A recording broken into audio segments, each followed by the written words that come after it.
Jagadish audio book YouTube channel சொந்தங்கள் அனைவரையும் அன்புடன் வரவேற்கின்றோம். விக்ரமாதித்தன் கதைகள் பகுதி 7 சிம்மாசன பதுமைகள் சிரித்த கதை. பசுசுருதன் கதையை சொல்லி முடித்த நீதி வாக்கிய மந்திரிக்கு போஜ மகாராஜன் அநேக வெகுமானங்களும் ஆபரணங்களும் கொடுத்து உபசரித்தான். பிறகு நவரத்ன சிம்மாசனத்தை நகரத்துக்கு கொண்டு சென்று ஆயிரங்கால் மண்டபம் ஒன்றை கட்டுவித்து அதன் நடுவில் சிங்காரமாக சிம்மாசனத்தை வைத்தான். புனித சேத்திரங்களில் இருந்து கொண்டு வரப்பட்ட தீர்த்தங்களை தெய்வீக சக்தி வாய்ந்த மூலிகைகளால் வேத பாராயணத்துடன் அந்த அதிசய சிம்மாசனத்திற்கு அபிஷேகம் செய்வித்து பூஜை புனஸ்காரங்களை செய்தான். அவன் அந்தப்புற மாந்தர்கள் தீப ஆராதனை செய்தார்கள். அநேக அறநெறியாளர்கள் அரசனுக்கு ஆசீர்வாதம் செய்தார்கள். கவிஞர்கள் அரசனுடைய குணாதிசயங்களை புகழ்ந்து பாடினார்கள். அதன் பிறகு போஜ மன்னன் 4 வருணத்தாருக்கும் ஏழை, குருடு, செவிடு, நொண்டி, அவலட்சணம் ஆகியோர்களுக்கும் தகுந்த வெகுமானங்களும் பரிசுகளும் அளித்தான். சாமரம், குடை முதலானவற்றுடன் நல்ல முகூர்த்தத்தில் போஜ மன்னன் சிம்மாசனத்தில் ஏறப்போகும் போது அதன் படிகளில் உள்ள 32 பதுமைகளும் கலகலவென கைகொட்டி பரிகாசமாக சிரித்தன.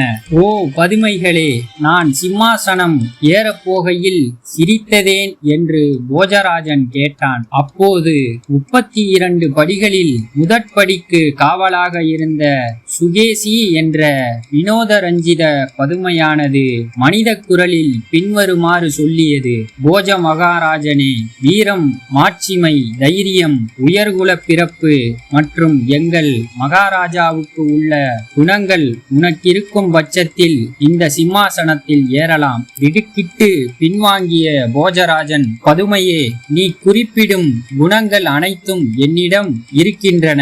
வேறு எது குறைந்து விட்டது? காலத்திற்கேற்றவாறு நானும் இருந்து கேட்பவர்களுக்கு இல்லை என்று சொல்லாது கொடுத்து வருகிறேன் என்றான். அவன் வார்த்தைகளை கேட்டு வினோதரஞ்சித பதுமை கலகலவென்று சிரித்தது.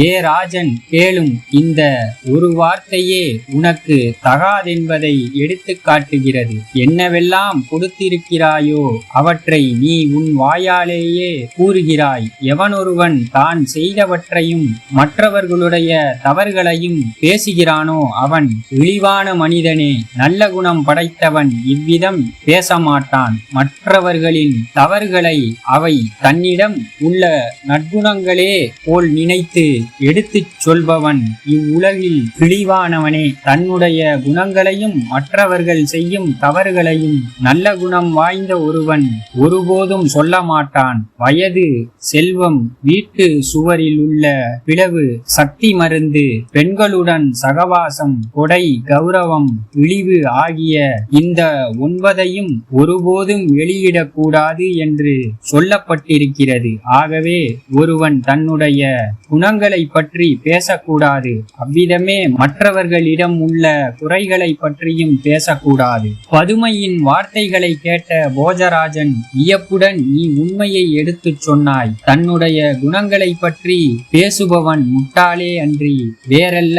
நான் செய்தவற்றை பற்றி பெரிதாக எடுத்துச் சொன்னது அவிவேகமான செய்கையே என்றான். சகல கலா விற்பனராக 56 தேசத்தில் உள்ள அரசர்கள் எல்லாம் பணிந்து கப்பம் கட்டும்படி பாராண்ட மன்னராக பட்டி என்கிற மதிமந்திரியுடன் பூலோக தேவேந்திரனை போல ராஜ்ய பரிபாலனம் செய்தார் எங்கள் விக்ரமாதித்த மகாராஜர். அவரை போல வல்லவர் அன்றோ இந்த சிம்மாசனத்தில் ஏற வேண்டும் என்றது தங்கப்பதுமை. இந்த சிம்மாசனத்துக்கு உரியவனான அந்த மகாராஜனின் வரலாற்றை சொல் என்றான் போஜராஜன். நவரத்தின சிம்மாசனத்தின் முதற்படிக்கு காவலாகிய வினோதரஞ்சித பதுமையானது போஜ மகாராஜனையும் நீதி வாக்கிய மந்திரியையும் நோக்கி, கேளுமையா பூமான்களே என்று விக்ரமாதித்தனின் பூர்வீக கதைகளை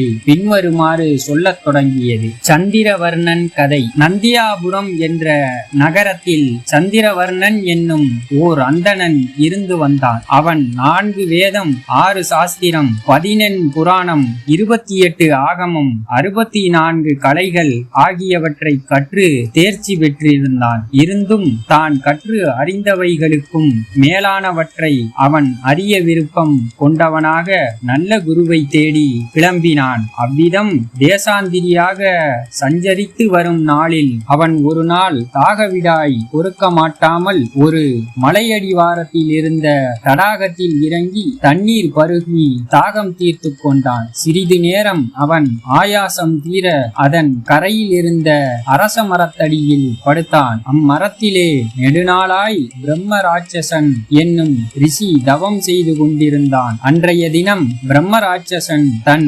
அனுஷ்டானத்தை முடித்து கொண்டு கண் விழித்து பார்த்தபோது மரத்தடியில் அந்தணன் ஒருவன் படுத்திருப்பதை கண்டான். உடனே குளத்தில் இறங்கி ஸ்நானம் செய்து ஒரு பிராமணனை போன்று உருக்கொண்டு அவன் எதிரில் வந்தான். சுவாமி, தாங்கள் யார்? எக்காரணம் கொண்டு திருடர்களும் கொடிய மிருகங்களும் நிறைந்த இவ்வனத்தில் தனியாக வந்துள்ளீர்கள் என்று கேட்டான் பிரம்ம ராட்சசன். அதை கேட்ட சந்திரவண்ணன், ஐயா, நான் நந்தியாபுரத்தை சேர்ந்தவன். நான் சகல சாஸ்திரங்களையும் கற்று தேர்ச்சி பெற்றிருந்த போதிலும் நான் கற்றுக்கொள்ளாத விஷயங்கள் கணக்கின்றி இருக்கின்றன.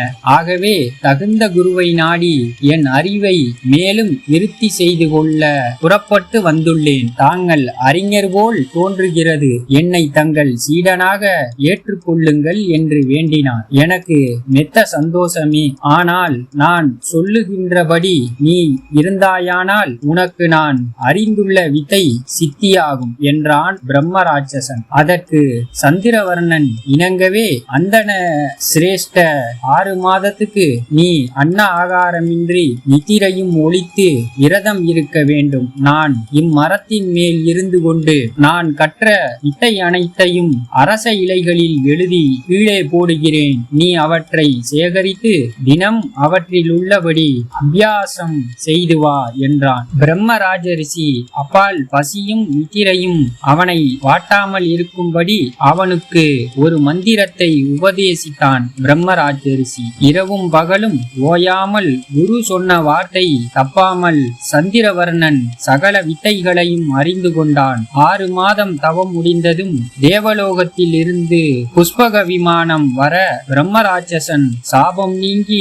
புறப்பட்டான். அப்போது சந்திரவர்ணனை அருகில் அழைத்து, என் வார்த்தை தப்பாமல் நடந்து நீ வித்தையை கற்றுக்கொண்டாய். இனி நீ உன் நகரம் திரும்பி நல்ல பெண்ணாக பார்த்து மனம் செய்து கொண்டு குடும்ப வாழ்வில் ஈடுபடு என்று உபதேசித்தார். சந்திரவர்ணன் அங்கிருந்து புறப்பட்டு தன் நகரம் நோக்கி வந்து கொண்டிருக்கும் போது கன்னியாபுரி என்ற பட்டணம் வந்தான். அங்கே அலங்காரவல்லி என்னும் தாசி வீட்டின் திண்ணையில் சிறிது இளைப்பாறுவதற்காக அமர்ந்தான். 6 மாதமாக அன்ன ஆகாரமின்றி இருந்தபடியால் அவன் தன்னை மறந்து அங்கேயே நித்திரையில் ஆழ்ந்து விட்டான். இந்த கதை தங்களுக்கு பிடித்திருந்தால் தொடர்ந்து எங்க சேனலுக்கு உங்க ஆதரவு கொடுங்க.